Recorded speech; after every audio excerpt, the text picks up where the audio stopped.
간단하게 제 소개 겸 간증을 하고 강의를 시작하도록 하겠습니다. 저는 모태신앙인입니다. 우리 어머니께서 저를 임신했을 때 우리 어머니께서 처음으로 교회를 나가셨습니다. 근데 뜨겁게 예수님을 영접하고 100일 동안 새벽기도를 하고 제가 이 땅에 태어났습니다. 그래서 저는 태어날 때부터 특별한 하나님의 사랑이 있었다 이렇게 생각하고요.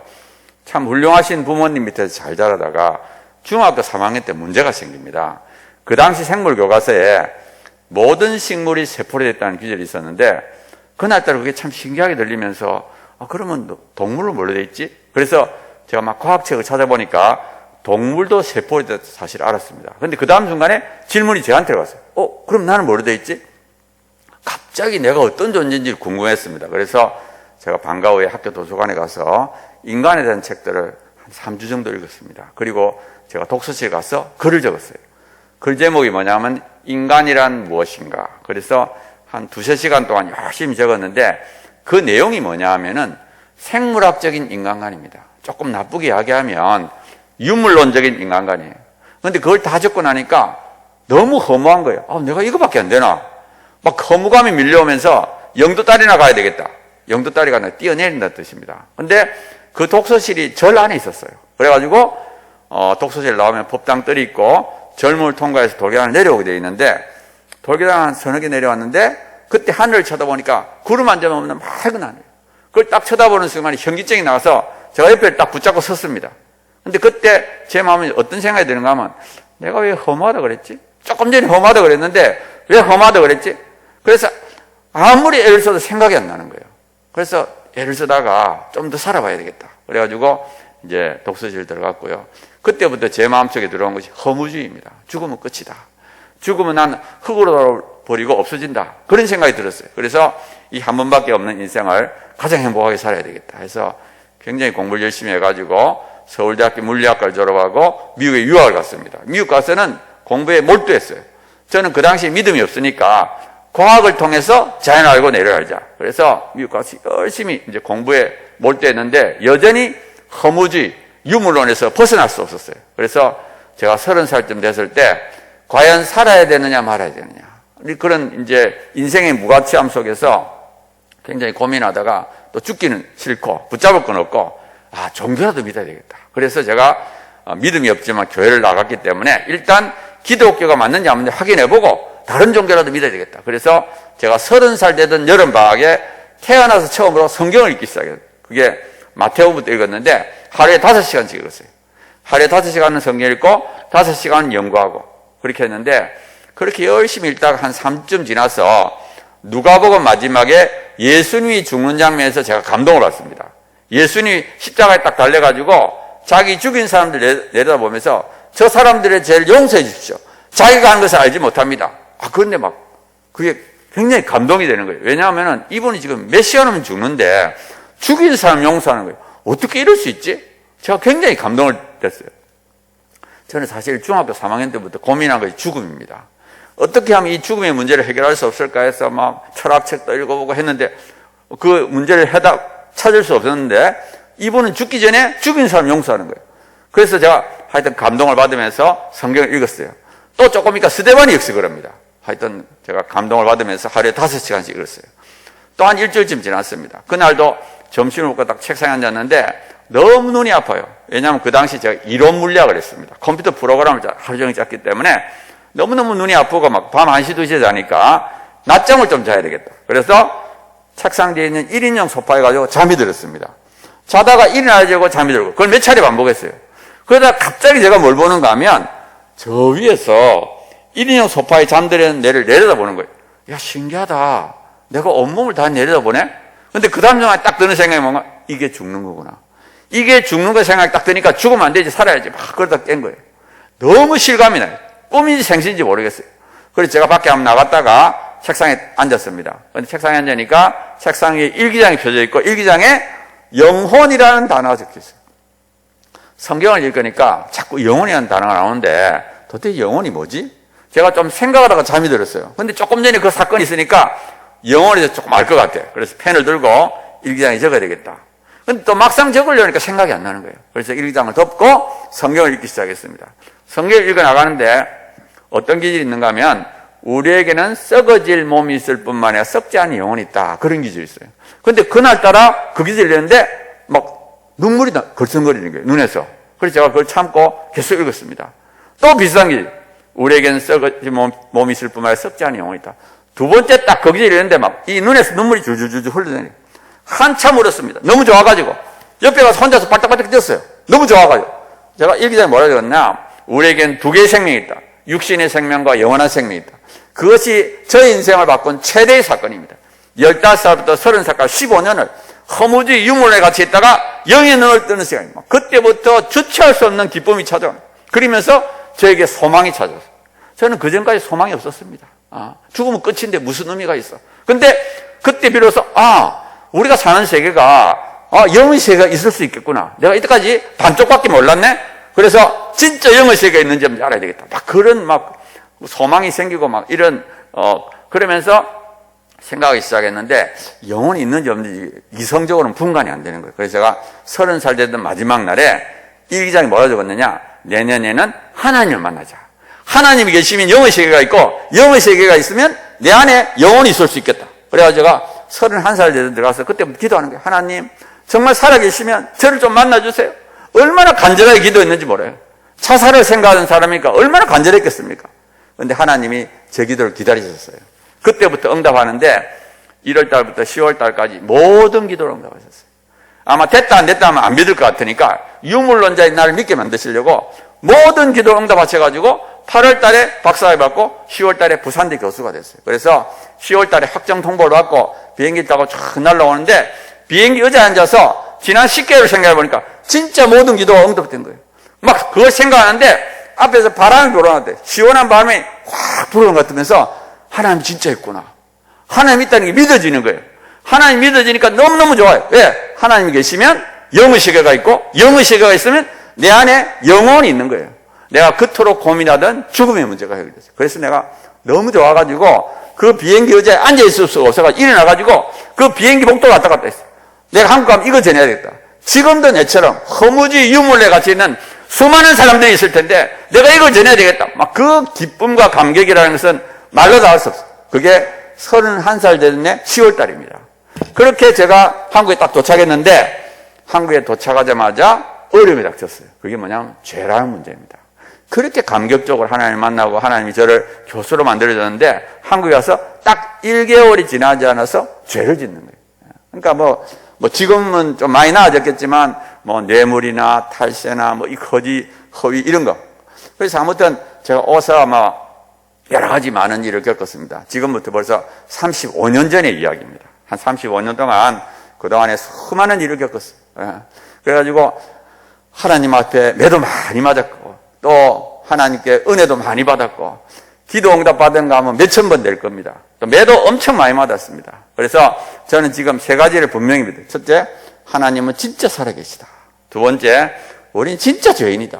세 번째, 그러한 우리를 끝까지 사랑하셔서 예수님을 믿게 만드시는 사랑의 하나님. 그래서 저는 지금 제 인생의 황금기를 보내요. 나 같은 죄인을 하나님이 불쌍히 여기셔서 끝까지 붙잡아가지고 예수님 믿게 만드시고 하나님의 도구로 전국을 다니면서 이렇게 강의하도록 해줘서 얼마나 감사한지 모르고요. 저에겐 꿈이 있습니다. 제 꿈은 죽을 때 설레는 마음으로 죽자. 정말 진짜 죽음이 왔을 때 진짜 믿음을 갖고 껍데기가 아니라 진짜 믿음을 갖고 설레는 마음으로 죽음을 통과하자. 그게 제 소망입니다. 그래서 저의 죽음을 통해서 제 자녀와 손자와 모든 사람들이 믿음을 갖게 만드는 거. 그래서 저는 진짜 믿음을 갖고 진짜 믿음을 전하자. 그래서 저는 이 동성애 차별금지법 요 일을 너무 좋아합니다. 왜? 너무 어렵기 때문에.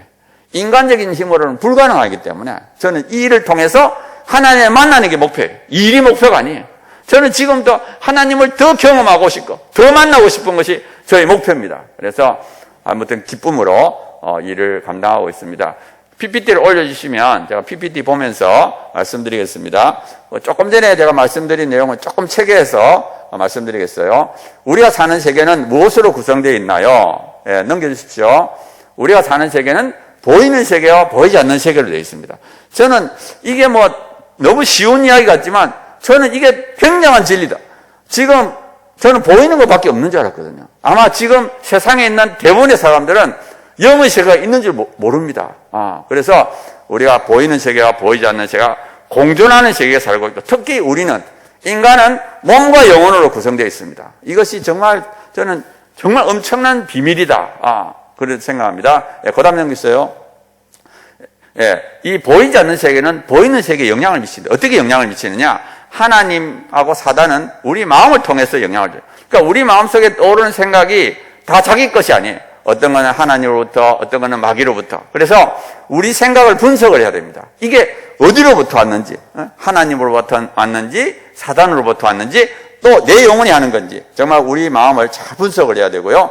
그 다음에 우리에게 직접 영향을 줄 수도 있지만 다른 사람을 통해서도 영향을 줄 수 있어요. 주위 사람을 통해서, 또 다른 사람이 만드는 작품을 통해서. 그래서 영화라든지 음악이라든지 소설이라든지, 아무튼 인간이 만드는 작품은 전부 다 영적인 작품입니다. 어떤 거는 하나님의 작품일 수도 있고요, 어떤 거는 사단의 작품일 수도 있어요. 그런데 불행하게도 우리가 사는 세계는 사단의 작품이 훨씬 많습니다. 그러니까 우리가 굉장히 조심을 해야 됩니다. 넘겨주세요. 그 다음에 우리 주위에 있는 모든 것이 우리 마음에 영향을 줍니다. 우리가 보고 듣고 하는 건 전부 다 우리 마음속으로 들어오고 영향을 줘요, 우리 영혼에. 그래서 절대 나쁜 것을 보고 들으면 안 됩니다. 그래서 우리가 평소에 신앙생활이 중요해요. 우리가 끊임없이 말씀 읽고 기도하면서 우리 마음속에 떨어진 것을 분석을 해야 됩니다. 그리고 빨리 씻어내야 돼요. 우리 마음속에 자라지 않도록. 그래서 우리 믿음은 말씀과 기도, 그리고 말씀대로 살아야 됩니다. 하나님을 진짜로 믿으면 인생의 의미와 목적을 발견해요. 제가 아까 말씀드렸죠. 저는 하나님 없다고 생각할 때는 아무런 가치도 없고 목적도 없고, 근데 하나님이 딱 있다고 생각하니까 너무너무 좋아요. 하나님께서 기쁨도 주시고 평안함, 당당함, 희망 등 모든 걸, 하나님은 나의 모든 것을 책임져 주시고 인도해 주시고 얼마나 좋은지 모릅니다. 그 다음 넘기세요. 자, 이제부터 악법을 막기 위한 체계적인 대응 방법이라는 제목으로 말씀을 드리겠습니다. 지금 현재 상황을 좀 말씀드리면, 일부 국회의원들이 노골적으로 차별금지법을 지지합니다. 사실은 이때까지 차별금지법이 몇 차례 나왔습니다. 그동안에 한 7번 정도 나왔는데, 발의한 다음에 막 그 지역구에 있는 목사님들이 항의를 하면은 철회를 했어요. 근데 이번에는 다릅니다. 이번에는 막 목사님들이 찾아가가지고 차별금지법을 철회해달라면 철회를 안 해요. 노골적으로 지지합니다. 그리고 언론들이 대부분의 언론들이 차별금지법을 지지하고 있고요. 문화도 굉장히 동성애 옹호 내용들이 많이 들어갔습니다. 옛날하고 또 달라졌어요. 그리고 더 심각한 건 뭐냐? 교육입니다. 교육을 통해서 다음 세대가 세뇌를 당하고 있어요. 20년 전만 해도 이 다음 세대가 이 동성애를 별로 잘 몰랐습니다. 근데 이제는 수많은 다음 세대들이 학교에서 교육을 통해서 세뇌를 받고 있습니다. 그래서 저는 이 언론이나 교육, 문화 모든 영역에서 우리가 열세다. 우리가 가만히 있으면 차별금지법은 언젠가 통과된다. 그러니까 우리가 결사적으로 이거를 지금 바꿔야 된다. 이거를 바꿔야 된다 저는 생각합니다. 그 다음 넘겨주세요.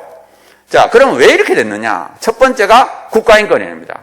국가인권위가 2001년도에 만들어졌는데, 지금도 20년 전에 그 국가인권 딱 만들어질 때 우리도 모르게 성적지향이라는 단어가 들었어요. 성적지향이 들어갔을 때 국회의원들도 모르고 일반 국민은 당연히 모르고, 근데 이걸 딱 놓고 나서는 그때부터 노골적으로 동성애 옹호 활동을 시작했습니다. 이 국가인권위가. 첫 번째 것이 뭐냐? 다음 세대를 바꿨어요. 그래서 교과서를 바꿨습니다. 교과서 지필 기준을 바꿨습니다. 그 다음에 교사들을 불러가지고 인권교육이라는 이름으로 세뇌를 시켰어요. 그러니까 교과서 바뀌고 교사가 바뀌니까 다음 세대가 바뀌는 거예요. 그래서 국가인권위는 처음에 노력한 것이 다음 세대 바꾸는 작업을 했고요. 그 다음에 이 동성애자들이 진보 진영에 들어가가지고 자기 편을 만들었습니다. 그래서 정교조, 민변, 민노총 모든 진보 진영이 다 자기 편이 됐어요. 차별금지법을 지지하는 그런 것이 됐고요. 사실은 우리도 모르는 사이에 외국에 있는 LGBT 단체가 들어와서 후원을 하고 교육을 시켰습니다. 그 다음에 아까 국가인권위법에 성적지향이 들어간 것도 사실 동성애자들의 노력이에요. 이분들은 한 30년 이상 굉장히 노력합니다. 제가 이 사역을 하면서 느낀 게 동성애자는 진짜 열심히 합니다. 제가 참 그걸 우리는 본받아야 된다고 저는 생각합니다. 그 다음 넘겨주세요. 제가 신앙적으로 이걸 보게 되면 이거는 하나님이 한국교회를 깨우기 위한 몽둥이입니다. 그리고 현재는 세속의 물결이 워낙 강하기 때문에 진짜 믿음이 없으면 휩쓸려 갑니다. 그래서 음란과 미혹으로 엄청나게 세상의 물결이 오기 때문에 진짜 믿음을 가져야만이 살아남습니다. 그리고 한국교회는 이제 갈림길이 있어요. 정신을 차리고 부흥하든지 정신을 못 차리고 몰락하든지 아주 중요한 시기에 와가 있습니다. 다행스러운 건 뭐냐? 현재 한국교회 대다수 지도자들이 현재 상황의 심각성을 알고 있습니다. 그래서 한국교회가 깨어나기만 하면 영적 부흥을 오히려 할 수 있는 기회다. 이때가 정말 거룩함을 외칠 수 있는 기회다. 저는 그렇게 생각합니다. 제가 일반적인 내용을 좀 말씀드리면 저기 지도가 있는데 빨강 색깔이 동성애 지지합니다. 북미, 남미, 호주, 서구 유럽. 흰 색깔은 동성애에 반대합니다. 아프리카는 아주 반대예요. 아시아는 중간입니다. 넘겨주세요. 유엔 회원국이 195개국인데 그중에 72개국이 동성애를 처벌합니다. 그리고 동성결혼 합법한 나라는 29개밖에 안 돼요. 1990년 이후로 헌법으로 동성결혼 금지한 나라는 28개입니다. 그러니까 제가 이걸 말씀드리는 이유가 현재 전 세계에 동성애를 지지하는 국가와 반대하는 국가를 보면 반대하는 국가가 더 많습니다. 그러니까 유엔 총회에서는 동성애를 지지할 수가 없어요. 왜? 반대하는 국가가 더 많으니까. 그래서 사람들이 오해를 하더라고. 유엔이 동성애를 지지하는 줄 착각하고 있습니다. 그 다음에 우리나라의 경우를 보면 올해 설문조사를 2번 했는데 동성결혼에 대해서 물어볼 때 국민의 3분의 2가 반대합니다. 그리고 찬성은 20-30% 정도 됩니다. 그다음에 동성애가 뭐냐? 동성애는 동성애와 성적 끌림, 동성과의 성관계, 동성애의 성정체성. 그러니까 동성애는 우정이 아닙니다. 정신적 사랑이 아니에요. 이거는 성관계를 맺고 싶다든지 맺는 경우고요. 이성애는 남녀 간의 성관계, 양성애는 동성애와 이성을 다하면 양성애, 동성애, 이성애, 양성애 합쳐서 성적 지향. 이 법에 들어갑니다. 법하고 조례에 들어갑니다. 동성애자가 얼마나 많으냐? 그걸 제일 먼저 조사한 사람이 킨제입니다. 1948년도에 남성의 성적 행동, 53년도에 여성의 성적 행동. 그 내용이 뭐냐면은 미국 남성의 10%가 동성애한다. 그래서 사실은 이걸 적었을 때 센세이션을 일으켰어요. 근데 킨제이는 자기 목표를 달성하기 위해서 문제가 있는 사람을 조사했습니다. 예를 들어 성범죄자, 노출증 환자, 소아 애호자, 교도소 감자 이렇게 성적으로 문제가 있는 사람을 표본의 4분의 1, 25% 돼가지고 굉장히 많은 사람들이 하고 있다. 이렇게 주장을 했습니다. 그 다음 넘기세요. 지금은 정부 차원에서 대규모로 조사합니다. 캐나다, 영국, 미국 해보니까 동성애자 1%, 양성애자까지 합쳐서 2% 정도 됩니다. 그 다음 넘겨주세요. 우리나라는 데이터가 없습니다. 별로 없습니다. 1996년도에 한국에이즈연맹에서 전국에 있는 동성애자를 볼 때 10,000명, 그 당시 인구 비율로 0.07%. 2003년도에 한국성과학연구소에서 서울에 있는 남자를 조사했을 때 동성애자가 0.2%, 양성애자 0.3, 동성애 경험이 1.1. 2011년도에 다시 서울에 동성애 경험을 보니까 남성은 1.1, 여성은 0.3. 여자는 남자 한 4분의 1 정도 됩니다. 그 다음에 2012년도에 한양대학교에서 다시 했는데 동성애 경험이 0.3, 응답 거절이 0.4. 이 응답 거절까지 합쳐도 0.7밖에 안 돼요. 그럼 왜 이렇게 적으냐? 서울이 동성애자가 많습니다. 그럼 동성애자가 서울이 많다는 걸 어떻게 아느냐? 동성애하고 에이즈는 비례합니다. 그러니까 일반 남성들은 거의 에이즈 안 걸립니다. 근데 동성애 하다 보면 에이즈 걸리는 확률이 높아요. 그래서 에이즈 발병 비율과 동성애의 비율이 비례한다고 보시면 되겠습니다. 그래서 전국 보건소 결과를 보면 지금 전국에 있는 에이즈 감염물보다 서울이 2배입니다. 그러니까 서울의 동성애자가 2배 정도 많다. 이렇게 볼 수 있고요. 조금 전에 거를 가시면 지금 보면 2003년도에 한국성과학연구소에서 서울에 있는 남성을 볼 때 0.2%. 자, 그러면 전국을 하면 어떻게 되겠어요? 전국은 남성 동성애자 0.1%죠. 그 다음에 그때보다 에이즈 환자가 늘었어요. 얼마나 늘었냐? 지금 한 6배 내지 7배. 그러니까 지금 한 0.6%, 7% 됩니다. 여자는 그거자 한 4분의 1. 그래서 남녀 평균하면 0.35%. 인구로 따지면 한 12만 명. 양성애자는 한 18만 명이고 동성애 경험자는 66만 명. 한 70만 명 된다고 보시면 됩니다. 그러니까 적은 숫자도 아니고 많은 숫자도 아니에요. 외국은 몇백만 명이 되니까. 근데 70만 명이니까 적은 숫자도 아니에요. 그러니까 정말 이 숫자가 늘지 않도록 우리가 노력해야 됩니다. 고단 넘겨주십시오. 그 다음에 동성애는 유전도 선천적이지 않다. 이게 중요한 이유가 뭐냐 하면은 서구가 무너진 이유가 동성애가 타고난 줄 알았어요. 그래서 동성애자들을 인정했습니다. 고단 넘겨주세요. 자, 동성애자는 아기를 못 낳습니다. 남자 둘이서 어떻게 아기를 낳아요? 여자 둘이서 못 낳, 아기를 낳아야만이 자기 몸에 있는 유전자가 다음 시대에 넘어가면서 유전이 되죠. 그러니까, 동성애는 유전이 될 수가 없습니다. 예, 그 다음 넘기세요. 자, 그러면 왜 이렇게 서구는 동성애 유전이라고 이렇게 지지하게 되었느냐? 이게 논문 때문입니다. 동성애를 하는 과학자들이 정말 동성애자를 진짜 열심히 합니다. 그래서 대표적인 논문이 1993년도에 해머라는 동성애자가 남성 동성애는 XQ28 유전자 관련이 있다고 사이언스에 발표해요. 이 사이언스가 굉장히 유명한 잡지예요. 거기다가 이걸 발표하면서 이 해머가 뭐라고 그랬는가 머릿말에다가 이 결과는 99%의 신뢰도를 갖는다. 그러니까 거의 100% 맞다는 거죠. 그러니까 막 언론이 대서특별했습니다. 드디어 동성애 유전자 발견했다. 막 이러니까 일반인들도 믿었지만 과학자들도 믿었어요. 그래서 과학자들도 동성애 유전이 감다 이렇게 생각했습니다. 다행히 6년이 지나서 1999년도에 라이스라는 사람이 XQ28을 조사했습니다. 일반인과 동성애자를 비교하면 차이가 없었어요. 그래서 동성애와 XQ28은 관련이 없다고 사이언스에 발표했고요. 2005년도에는 해머를 포함한 연구팀이 더 많은 사람을 조사했어요.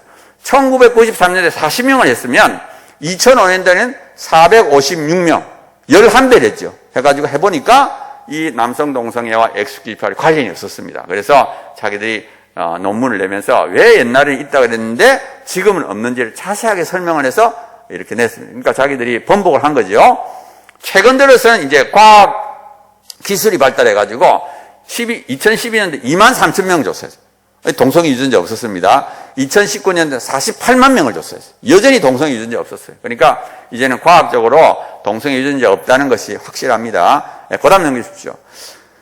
자, 동성애가 유전인지 아닌지 타고나는지 아닌지를 알 수 있는 좋은 방법이 뭐냐? 일란쌍둥이 동성애 일치 비율입니다. 왜? 일란쌍둥이는 한 개의 수정란이 두 사람이 됐어요. 그러니까 두 사람 다 똑같은 유전자를 갖고 있고요. 그 다음에 이 두 사람이 다 같은 엄마 뱃속에 자랍니다. 그러니까 엄마 뱃속에서 똑같은 영향을 받아요. 모든 선천적인 영향을 동일하게 받습니다. 만약에 선천적이라면 이 두 사람이 동시에 동성애자가 되든지 동시에 안 돼야 되겠죠?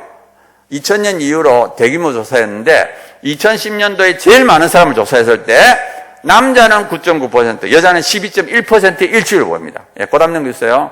자, 그래서 일란쌍둥이의 동성애 일치 비율은 10%다.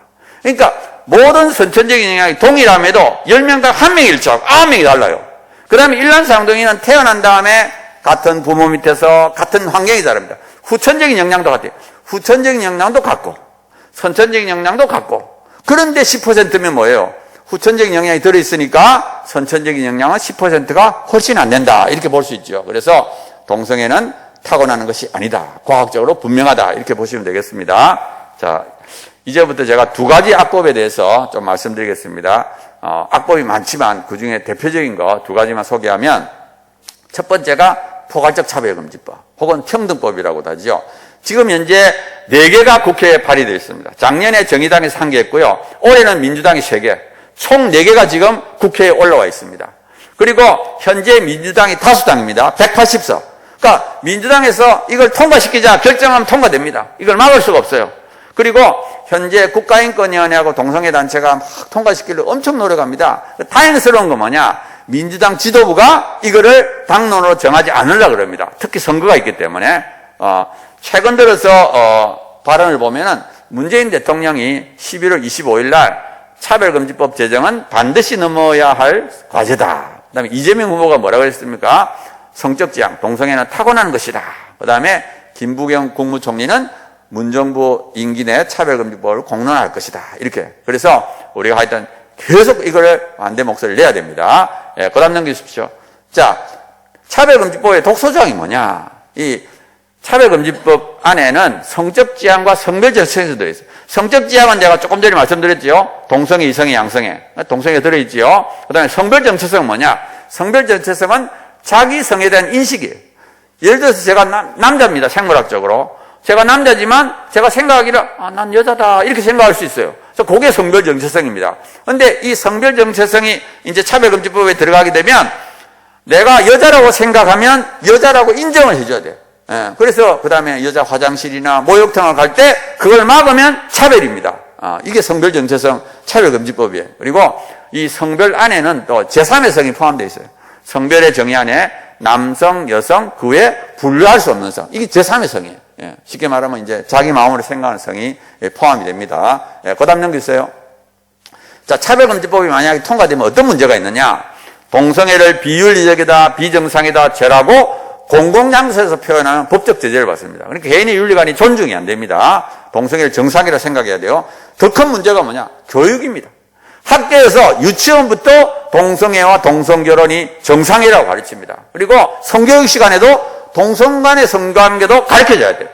그러니까 이 아이, 백지 같은 마음을 가진 우리 아이들한테 이런 교육을 시키니까 이 동성애자가 늘어나는 거예요. 청소년 동성애자, 청소년 트랜스젠더가 늘어납니다. 예를 들어서 영국의 경우를 보면 2009년도에는 한 100명 정도가 성전환 희망자예요.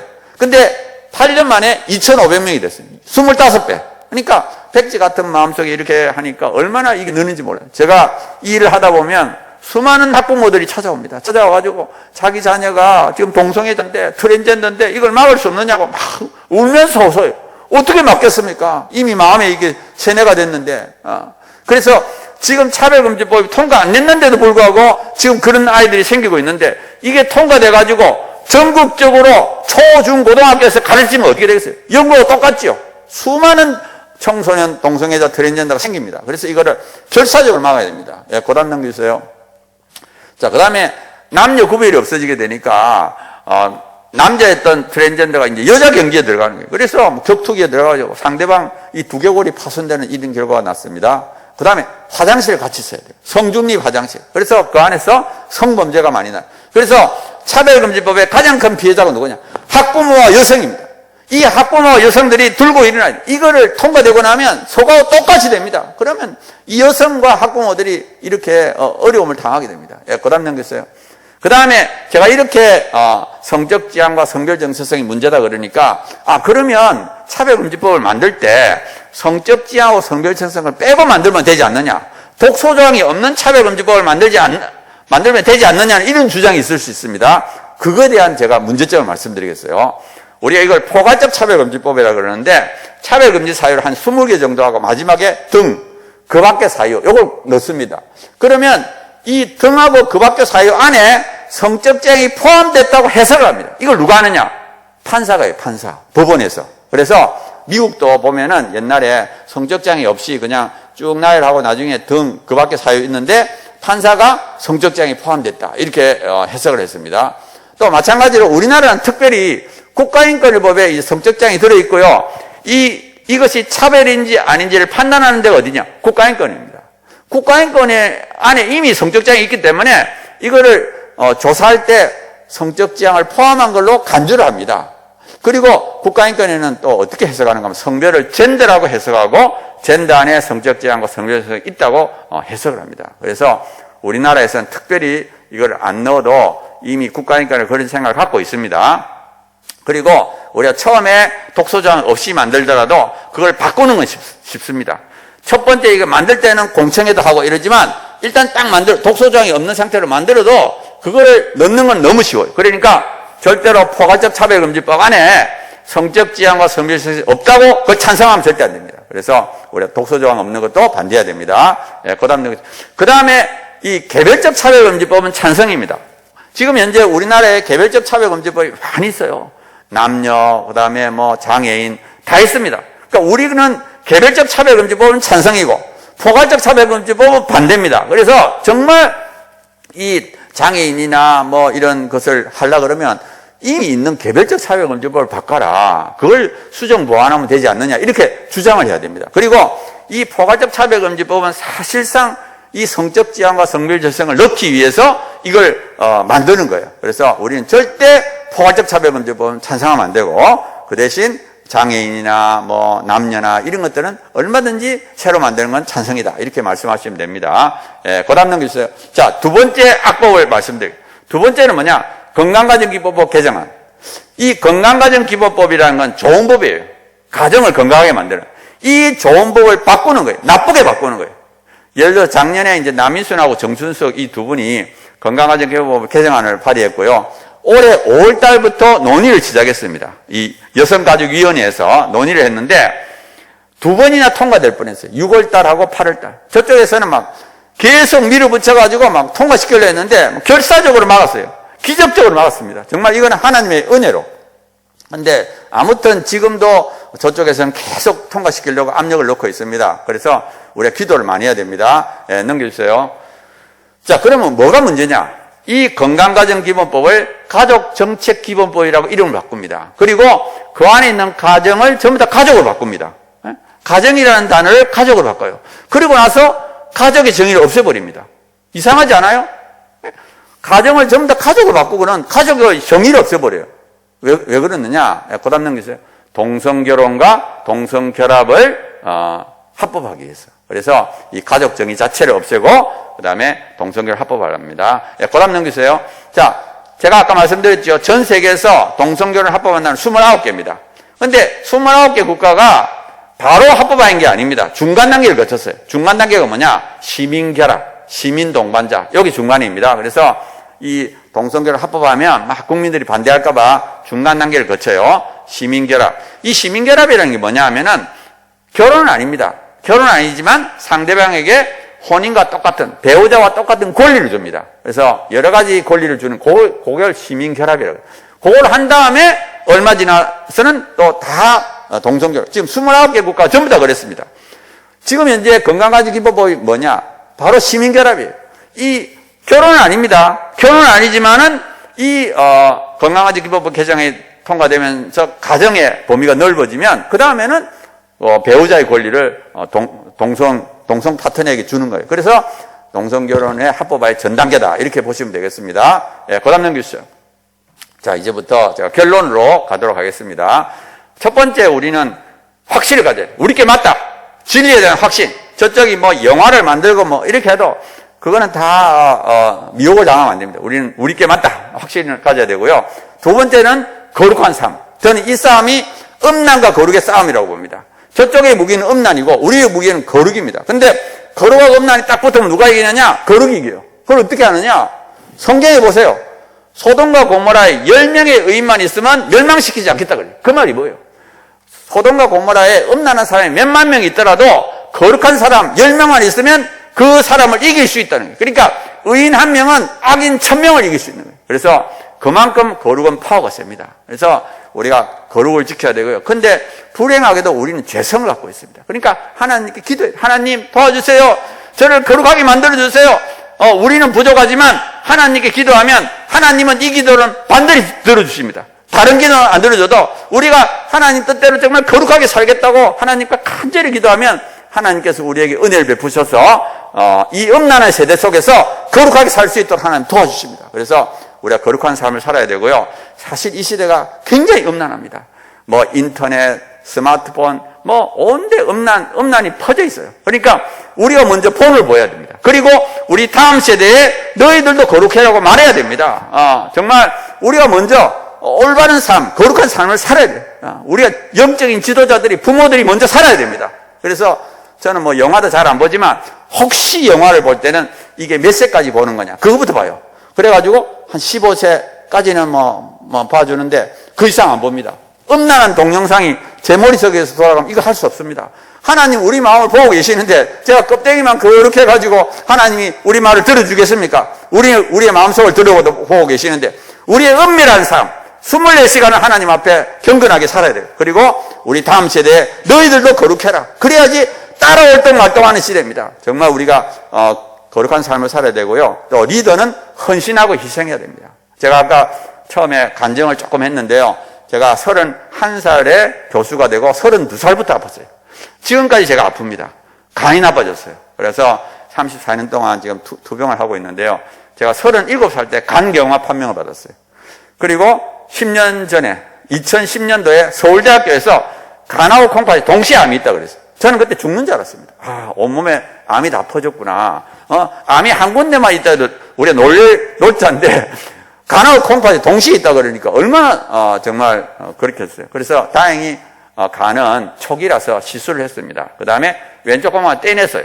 떼냈는데 다행히 떼내고 나니까 암은 아니라 그래요. 그래서 아무튼 제가 한 4개월이나 이렇게 간격으로 CT, MRI를 계속 찍고 있습니다. 그래서 저는 좀 약한데 그게 2010년도에 서울대학교에서 간암 콩팥에 암이 있다 했고요. 2013년도에 콩팥을 떼냈어요. 2010년도에 간 시술했고요. 그런데 제가 이 일에 열심히 뛰었던 때가 이제 2012년도입니다. 그 사이에. 그때 우리나라에서 최초의 단체가, 그 전까지는 물론 이제 크리스찬들이 열심히 했지만 이것만 전념하는 시민단체는 2012년도에 만들어요. 그리고 어떻게 하다 보니까 제가 거기에 책임자가 돼요. 실무 책임자. 그래서 그때부터 제가 열심히 이 일에 했는데 하나님이 그걸 기뻐하셨던 것 같아요. 하나님께서 약한 제가 그렇게 열심히 하는 것을 보시고 몸을 많이 좋아지게 하셨어요. 그래서 사실은 한 6, 7년 전에 이제 간염 바이러스, 이게 B형 간염 바이러스 발전한 건데 그게 없어져가지고 지금은 아주 열심히 하루 종일 활동을 해도 그 다음날 가뿐합니다. 정말 하나님이 은혜를 주셔서 제가 열심히 활동하고 있고요. 아무튼 2012년도에 최초의 단체가 만들어요. 그러니까 지금도 9년 전에 유일하게 한 개의 단체가 만들어요. 그게 지금은 번식해가지고 지금 수백 개의 단체가 전국에 있습니다.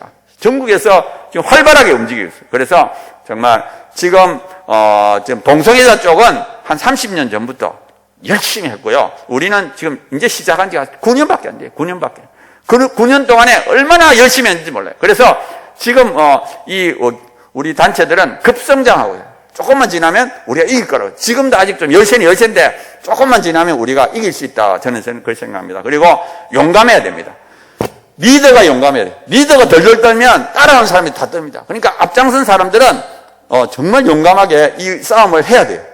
제가 지금은 부산대학을 이제 은퇴하고 제가 올해 2월 달에 정년퇴직하고 3월 달에 이제 한동대 석자교수로 갔는데 제가 부산대학교에 있을 때 제가 부산대학교 내에서 만약에 세미나를 한다. 그냥 뭐 동성애와 에이즈 관계를 하면은 부산대학교에 동성애자가 20명밖에 안 됩니다. 그 20명밖에 안 되는 그 사람들이 똘똘 뭉쳐가지고 대자보를 갖다 붙여요. 뭐 혐오주의자다 막 기름평 교수를 막. 그러면 또 거기다가 부산대 총학생회가 막 도와주고 노동자 연대도 막 도와주고. 저는 저쪽이 그렇게 공격이 오면 너무너무 좋아요. 야, 내가 이제 대자보를 붙일 수 있는 기회가 되었다. 그래가지고 저쪽에 한 장, 10장 갖다 붙이면 나는 50장 갖다 붙입니다. 부산대학은 게시판이 많아요. 그래, 막 갖다 그러면 또 저쪽에서 반박하겠죠. 반박하면 또 갖다 붙이고. 저는 우리가 저쪽이 이 공격이 올 때 덜덜 떨면 안 됩니다. 야, 이때가 기회구나. 우리가 요새는 그 피해자 모두가 중요한 공격을 당할 때가 가장 좋은 기회. 사도 바울도 회당에 가서 강의를 했어요. 뒤에 숨어서 한 게 아니라 회당 가서 하면은 뭐 3일만 되면 뭐 온 도시가 다 퍼져. 그걸 노이즈 마케팅이라. 우리가 정말 하고 싶은 말이 얼마나 많습니까? 그런데 하여튼 우리가 리더가 적극적으로 해야 돼요. 물론 당연히 실력이 있어야 됩니다. 그리고 교양 있게. 어떤 사람은 용감한데 무리한 사람들이 있어요. 무리하면 안 됩니다. 동성애자와 우리가 지금 싸우는데 양쪽은 변하는 게 아니죠. 골수분자들인데 왜 변하겠습니까? 우리가 지금 중심에 있는 중간에 있는 사람들, 야, 동성애자가 맞는가 이쪽이 맞는가 할 때 우리가 교양 있게 합리적으로 그리고 우리가 피해자가 돼서 이렇게 해야 됩니다. 그러면 그 중간에 있는 사람이 우리를 따라오는 거예요. 그리고 우리는 반드시 승리합니다. 왜? 하나님은 살아계시기 때문에. 지금도 하나님은 온 땅을 다스리세요. 그래서 저는 하나님이 살아있기 때문에 우리가 용감하게만 하면 하나님 안에서 하면은 반드시 승리한다. 저는 그렇게 생각하고요. 또 한 가지는 인간에게는 죽음이라는 문제가 있습니다. 인간이 해결할 수 없는 유일한 문제가 죽음입니다. 그런데 이 죽음을 해결할 수 있는 유일한 길이 기독교입니다. 딴 데는 죽음을 이길 수 있는 길이 없어요. 제가 아까 말씀드린 저는 중학교 3학년 때부터 죽음에 대해서 고민했습니다. 얼마나 찾아 헤맸겠어요. 아무 데도 없어요. 오직 유일하게 영생을 주는 것은 기독교밖에 없습니다. 그러니까 모든 사람들이 죽음의 문제를 해결하려면 믿음을 가질 수밖에 없습니다. 그리고 우리 인간에게는 본래의 하나님 형상이 있어요. 물론 이게 타락을 했지만 하나님 형상이 있기 때문에 하나님께 돌아오려고 합니다. 하나님 없이는 아무리 잘 살아도 하나님을 떠나면 허무하고 방하고 고통. 지금 하나님을 떠난 그 유럽 같은 데 가보세요. 가정이 파괴되고 얼마나 불행한 사회가 바뀌는지 몰라요. 하나님께 돌아와야 됩니다. 그래서 저는 언젠가는 하나님께로 다 돌아올 것이다. 우리 한국만은 무너지지 않고 정말 하나님이 기쁨이 되는 교회가 되고 정말 건전한 국가로 남아서 전 세계가 우리 한국을 통하여 하나님께 돌아가는 그런 시기가 올 것이다. 저는 그렇게 생각합니다. 그리고 지금은 모든 영역에 씨앗을 싣는 시대. 아까 말했던 대로 지금은 정말 믿음을 갖는 사람들이 핍박을 받는 시대. 지금은 핍박을 받는 시대입니다. 이 믿음을 갖는 사람들이 뭉쳐가지고 씨앗이 돼. 진지를 만들어, 진지를. 그래가지고 모든 영역에, 여기서 말하는 모든 영역이라는 학문, 교육, 예술, 뭐, 정치, 문화, 하여튼 모든 영역에 하나님의 사람들이 뭉쳐야 돼요. 그래가지고 거기서 진짜 믿음의 사람들이 똘똘 뭉쳐가지고 믿음을 지켜야 됩니다. 혼자서 지키기는 어렵고요. 이제는 뭉쳐서 지켜야 되고요. 그 다음에 이 차별금지법을 막아야 됩니다. 왜?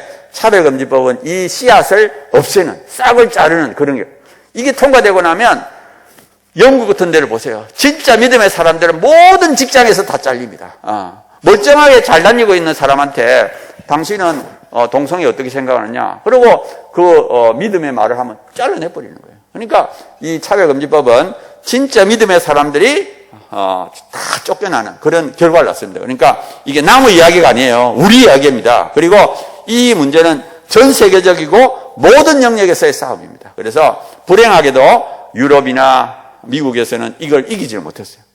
지금 현재 그 선배 국가들이 다 무너졌고요. 우리나라에 지금 온 거예요. 우리나라만큼은 이거를 이겨내야 됩니다. 그래서 우리 모든 사람들이 정말 뭐 과학자, 뭐 법학자, 신학자들이 다 합쳐서 힘을 합쳐서 이 싸움을 이겨야 된다고 저는 생각합니다. 자, 이제는 시민단체의 힘만으로는 이길 수 없습니다. 아까 말했던 대로 2012년도에 처음 만들어진 지금 뭐 시민단체가 곳곳에 뭐 여기 경남에도 많이 있죠. 근데 이 시민단체 힘만으로는 이제는 이길 수 없습니다. 교회가 움직여야 돼요.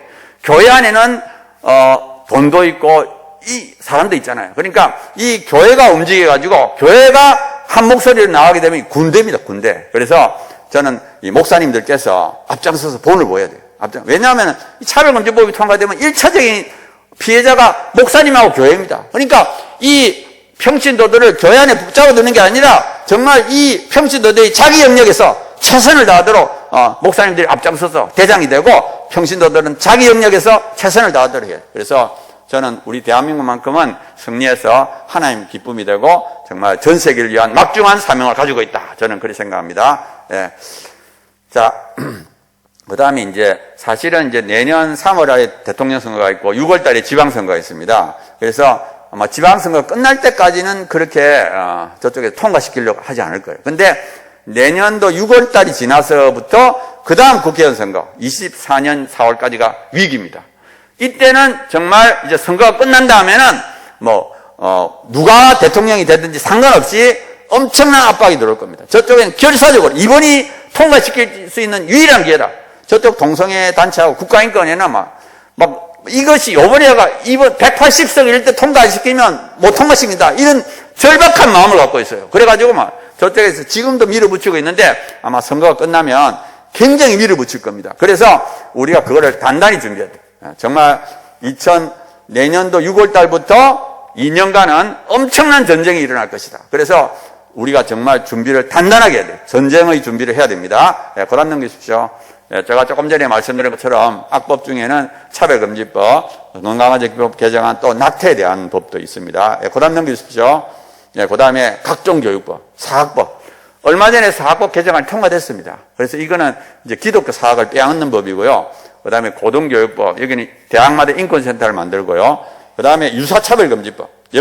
지금 포괄적 차별금지법이 안 되니까 모든 영역을 잘라가지고 차별금지법을 만듭니다. 그래서 교육에 대한 거. 그래, 박주민 의원이 초중등 교육법을 만들었는데 거기 보면 성적 제한 차별금지가 들어있습니다. 그 다음에 윤미향도 마찬가지죠. 채용에 관련된 거. 이래서 잘라서 지금 들어오고 있습니다. 그 다음에 수많은 조례들, 악법들하고 악한 조례들이 엄청나게 쏟아져요. 이거를 정말 우리가 어떻게 하면 이걸 체계적으로 막을 거냐. 이게 굉장한 큰 관건의 문제입니다. 그래서 이 악법을 막기 위해서 우리가 해야 될 게 뭐냐.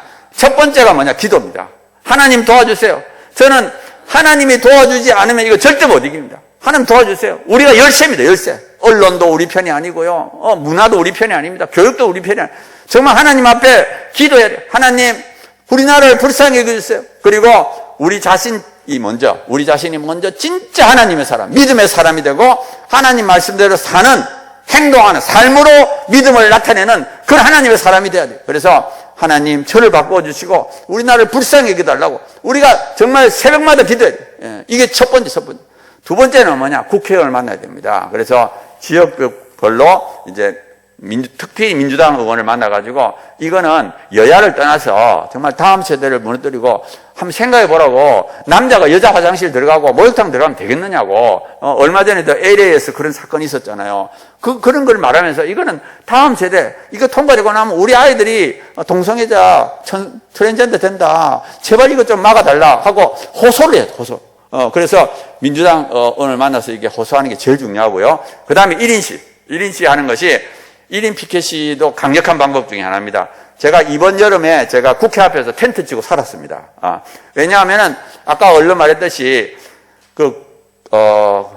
건강가족기본법 개정안이 통과될 뻔했어요. 5월달, 7월달. 그래서 이거 큰일 났다. 이거 진짜 가만히 놔두면 통과되겠다는 그런 절박함이 저한테 들었어요. 그래서 제가 그때 한 6월 말, 7월 달에 삭발했습니다. 완전히 머리를 깎고 그 다음에 그 국회 앞에 텐트 치고 아침 8시마다 딱 들고 있어요. 왜냐하면 국회의원들도 잘 모르거든요. 건강가족기본법 개정안이 뭔지. 그래서 지금 저 목사님이 들고 있는 것처럼 남자 며느리 여자 사이 합법화하려는 건강가족기본법 개정안 반대. 저 피켓을 들고 국회 앞에 딱 서요. 아침 8시. 그러면 아침 8시에는 그 국회의원들하고 보좌관들이 쫙 들어온 시간입니다. 그래서 한 1시간 반이나 그래가지고 여름 내내. 왜냐하면 건강가족기본법 개정안이 통과될 뻔했습니다. 그러니까 절박하니까 막 저렇게 들고 이제 있었고요. 사실 이거 하다 보니까 많은 목사님들이 동참을 했습니다. 지금 서대문에 있는 증가교회는 작은 교회가 아닙니다. 대형 교회입니다. 대형 교회 목사님이 자기 교회 앞에 딱 들고 있어요. 이거는 장경목 목사님 대전에서 또 했고요. 그다음 넘기십시오. 그 다음에 온누리 교회가 자기 교회 버스에다가 붙여놨어요. 저렇게. 정말 이 동성애자의 부모의 애타는, 애끓는 심정을 아십니다. 지금 제가 아까 말씀드린 것처럼 저를 부모님들이 찾아가서 제 앞에서 웁니다. 울어요. 자기 자녀를 좀 어떻게 고쳐달라고. 제가 어떻게 고칠 수 있습니까? 그 사람들이 어떤 사람들은 약간 우울증에 걸리고 그런 사람들을 제가 너무 보기 때문에 이건 진짜 막아야 되겠다 싶어가지고 제가 지금 다 부탁을 해서 교회도 붙이고 정말 우리가 최선을 다해야 돼요. 고단 넘겨주십시오. 그 다음에 현수막을 교회 외벽과 거리에, 그러니까 현수막 아까 말했던 대로 차량에다 붙이든지 교회에다 붙이든지 이렇게 하고요. 전단지. 왜냐하면 일반인들은 잘 모릅니다. 교회 안에 있는 사람들도 잘 모르고 차별금지법 너무 좋은 법이 아니냐. 차별을 금지하려는 법이니 막 이렇게 오해하는 사람들이 많아요. 그래서 우리가 이 전단지를 통해서 우리 알려야 됩니다. 그래서 왜냐하면 또 지금 언론이 우리 편이 아니에요. 그러니까 어쩔 수 없이 우리가 발로 뛰어야 됩니다. 그래서 이 전단지를 나눠야 되고요. 그 다음에 이거 나눌 때 교회 이름을 하면 안 됩니다. 일반 단체 이름을. 예를 들어서 경남에도 단체가 있지 않습니까? 그런 단체 이름으로 열심히. 그래서 일반인들이 우리 편이 되도록. 이거 지금 통과되면 우리 아이가, 내 자녀가 동성애자 될 수 있다. 그런 절박감을 가지도록 해야 돼요. 정말 실제로 그렇게 되거든요. 실제로 영국에 보면은, 8년 만에 25배. 영국만 그런 게 아니다. 뉴질랜드, 모든 차별금지법이 통과된 나라는 전부 다 이 아이들이 이렇게 됩니다. 그리고 우리가 1인시 피켓이나 전단지, 현수막 이런 것을 진평년에 들어오면 다 제공을 합니다. 물론 무료는 아니고 싸게 드립니다. 그래서 하여튼 우리나라만큼은 이거를 막아가지고 정말 하나님의 기쁨이 되는 교회가 되었으면 좋겠다. 그런 간절한 마음이 있습니다. 제가 기도하고 마치도록 하겠습니다.